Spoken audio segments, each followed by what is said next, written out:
Let me ask you a question. Have you ever looked at your kid's computer and saw the term AFK? Or have you ever asked one of your kids if they like the food that you cooked or bought for them, and they responded, yeah, it's sick, or yeah, it's on fire, and wondered what the heck they were talking about?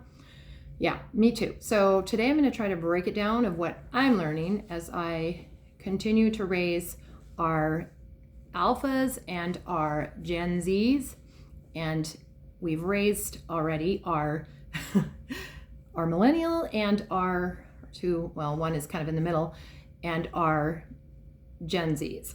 So yeah, I had a talk with our youngest daughters and got a little bit of the definitions of the different words they use, and it's like, it's mind-blowing. It's crazy to try to figure it all out, and it just really brings to my attention that there's some huge generational gaps going on. So in our house, we have a baby boomer, my husband. We have me, I am Gen X. We have 4 girls that are Gen Zs and alphas. So it gets quite interesting as these kids have been raised in the internet era, which, yeah, you could say, well, okay, were they raised on the internet, or did they watch too much internet? Is in that point is kind of becoming irrelevant, because I remember when we were raising our millennials and our Gen Zs, and which when they were in their teens is when they started getting the cell phones, and they were raised in the internet and things like that. So I remember they would be sitting on their phones, and I would be like, they can't just sit there on their phones. This is not good. This is unhealthy, whatever it might be, and trying to, go against it. And I'm telling you, it was an interesting time, because I was pretty hard on them. And now my husband and I will sit on our phones for quite a bit of time. And my parents, oh my goodness, my parents would be they would be the baby boomers. And yeah, I think both my parents are baby boomers, I believe. And they would be, and for them, it's like their phones are everything to them. Because it gives them something to do when they're, sitting at home, and it's their way of keeping in touch with the outside world, other than, as they're aging, other than when they do have their occasional outings. So it's very interesting to see as the different generations use technology and learn technology. My goodness, my 13-year-old and my 11-year-old is getting there too. She knows way more than I do about technology. And if I have a question, if I'm trying to upload something or do something with school or YouTube or any of that stuff, oh my word, these kids are just mind-blowing how quick they are with figuring things out. And so I have a lot of respect for that. So that being said, I'm going to go a little bit through what I've learned and what I'm learning. And a lot of you guys may or may not know this stuff. I don't know, but I just thought it was interesting. So for starters, we have the greatest generation, the GI generation, born 1901 to 1927. That would be my grandparents that are passed away now. A few are still around of other people's family members, but for mine, they're passed away now. And let's see, they went off to fight World War II. My grandfather, he was 17 when he signed up, and that was allowable. He just fibbed on his name, and he was able to get in because it was important to him to fight for his country. He was feeling the patriotism and the anger towards what was going on. It was popularized by jazz and swing music. Let's see. The next one, silent generation, born 1928 to 1945. The silent generation, they were during the McCarthy era, when the fear of communism swept the country. That's interesting. Wish we had some of that now. During this era, kids were expected to earn their way through life using a strong work ethic. Okay, that's very interesting. So, and then when we get to my parents, both baby boom generation. Let's see. They were One thing I read on the baby boom generation, let me find my notes. It was very interesting, I thought. Give me just a second here. 76 million babies were born in the U.S. alone during the baby boom generation. That's why they call it the baby boom generation. There were a lot of births, which was really good because it did, it keeps our population growing. We don't have that as much. These later generations are thinking a little bit more whether they want to have kids or not. And it makes it interesting because the birth rates are declining.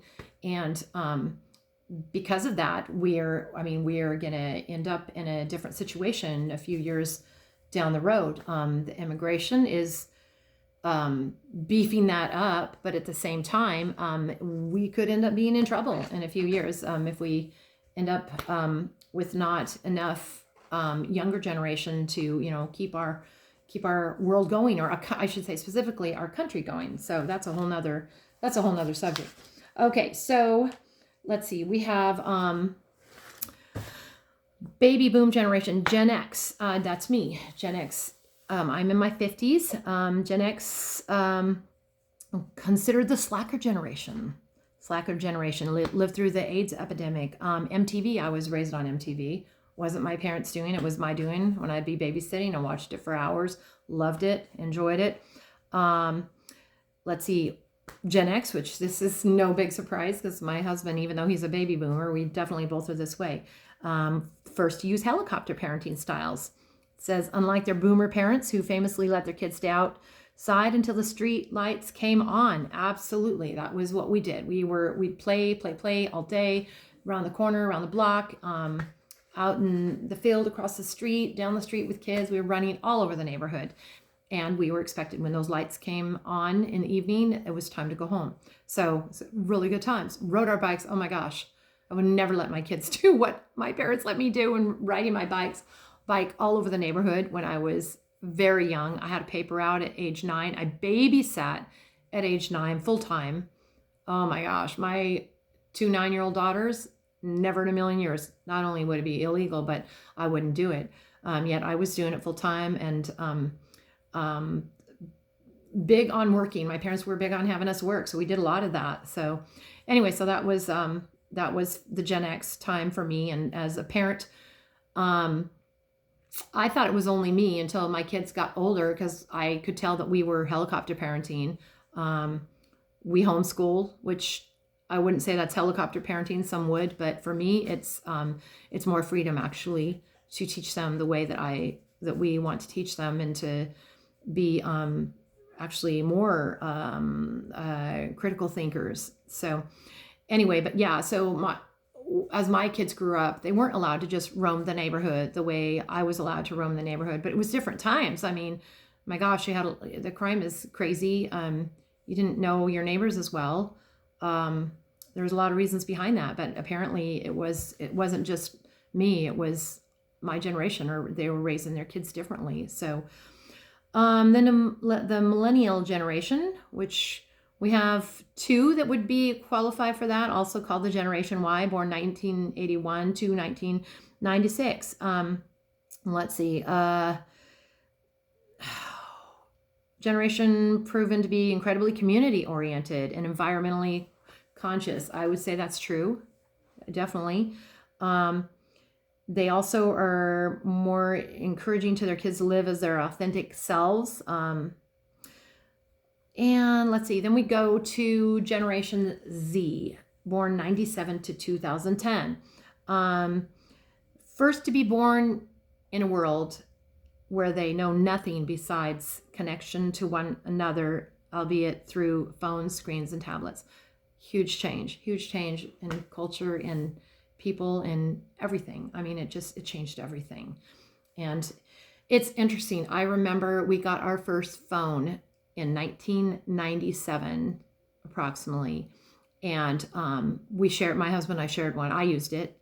He didn't really use it unless we were together, but I used it. We lived out in the country a bit, and we just felt it would be a good thing for me to have one. And yeah, it was not a smartphone. It was just a very simple one, but it was It's just so crazy how much things have changed, because like when I was a kid, as all of you Gen Xers or past that, when I was waiting for that special call from a friend or from somebody, it was like you waited in the kitchen and we didn't even have answering machines in the very beginning. And then we got the answer machines, and that changed everything. And then call waiting. Oh my goodness, that was a game changer, because then you could actually stay on the phone and wait for that call, And so you sat in the kitchen, and the whole family heard your conversation with whomever you would be talking to. So such a big change in the way my children have been raised. Okay, so then we go to the generation Alpha, born 2010 to 2024. And I have 3 generation Alphas living in my house. We have 2 9-year-olds and 1 11-year-old. And as far as they're concerned, they will never know a time when social media did not exist, which is even crazier than the internet. I mean, yeah, the internet has to do with that, but the social media, it's like, that's how they connect with people. That's where they're learning these crazy phrases. I mean, not to be offensive in any way. I respect their communication and all their definitions of different words and so forth. But anyway, they, let's see, these are the ones that were first born amid the COVID-19 pandemic. It says here they're more diverse than any other generation. And also it says that they're more likely to be in a single parent household, which can be tough sometimes. It really can. So anyway, that's the more serious side of it. And now we're going to get to the fun part. My girls and I sat down and talked a little bit about the different words and the different things that they use. So AFK, for those of you that don't know what that means, it means I can't remember. Oh my gosh. Oh my gosh, I'm not going to remember. I'll have to put it in the comments because my kids aren't around with me right now. But so we'll have to skip that one. But let's see. Skibbity. You heard that term? Yeah, I've heard it. I wondered what is that? Well, it means nothing. It's a brain rot word, and they use it. The alpha, and I think also the Gen Zs use it some, the younger ones at least. My girls use it some. So skibbity, if you hear them saying that, it means nothing. It's like just a whatever, Fire. You think, oh, the house is on fire. No, it means good, cool, whatever. Do you like potatoes? Yeah, they're fire. You can also say they're sick. That's also another one. For the sick means cool. It can mean an outfit. You can say, oh, you look sick. If somebody told me I look sick, I would be visiting the doctor. That's what I would do. In my generation, that's what sick meant. However, my younger Alpha generation and Gen Zs, if they tell me I look sick, then I apparently am supposed to take it as a compliment. So there you go. If someone tells a hilarious joke, you could say, bruh. Now, when I was young, bruh was a term that was used by gangsters, gang members. And I remember my older Gen Z, I believe, yeah, it would be, I remember her using the term bruh, and I was like, why is she using that term? Sounds like she's in a gang or something. But now, and then my younger girls were using it, and I try so hard to get them to quit that habit. And then they started going to a youth group, and the youth leader would call him bruh all the time. So at that point, I gave up. I figured, okay, this is a generational thing, and I'm not even gonna worry about it anymore. We're just gonna try to just deal with it, just take a breath and be okay with it. So, okay, we're gonna go through a few more here. Sigma means something is cool or being confident in a humble, independent way. Mewing. Some of you Gen X's, got the chin thing going on, might know what mewing means, but actually it's a common term that the younger generation always uses, and it can be a facial exercise to improve jawline, but it also means refusing to answer a question. And the kids use it. So who knew? I did not know that. I knew what it meant because I was searching on how to figure out my jawline situation to try to improve it. So sus, I learned that a while back when I used to play the imposter game with the kids. Sus means suspicious. Salty means jealous, irritated, or resentful behavior. Negative aura means not cool. Ohio means, who knew this means weird. Riz, charm, or charisma. Dog water. You did not do a good job. Dog water. Extremely bad. Oh, this is a terrible situation. Dog water. Okay, there you go. So if you hear your kids say that, you know, something not so great happened or is going on. Slay. Now, I've heard the kids use this quite a bit. Used to describe someone who did a good job at something. Now, in my day, slay meant not a good thing, but nowadays it means they did a good job. And fam means a close friend. Yapping, I do this sometimes, means talking too much. Let's see, my 9-year-old daughter told me yo means sup. So, and they do it in, of course, the gangster way that I don't even know how to do it. It's like, yo, sup, you know? I'm not good at that. I hear them say it and I'm like, oh my goodness, they sound like little gangsters. Anyway, sup means hello, apparently. So if they say yo or sup, they're saying hello. And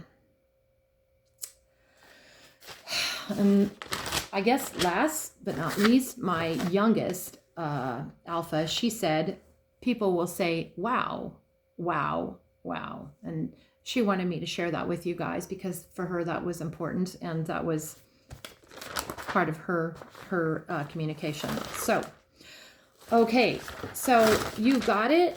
Now I'm excited to hear what your words are that you've heard your kids. Of course, let's keep it clean, of course, but what your words are that you hear in your household. So in my household, just to give you a little bit of perspective, we have 4 generations. We have the baby boomer, we have the Gen X, we have the Gen Zs, and we have the Alphas. So we're working on communication and understanding each other better and loving each other and encouraging each other. But it's a process. And so I just thought it would be fun to kind of share that with you because for me, it's kind of some new knowledge that I'm figuring out. I've been watching them and trying to figure out what the heck's going on. And I think I'm hopeful that this is going to help me. So next time when I'm told that somebody's sick, I won't be calling the doctor. So anyway, thanks for watching. Good luck to you. And I hope you have a great day. And feel free to add comments in the comments section. And we'll talk to you soon. Take care.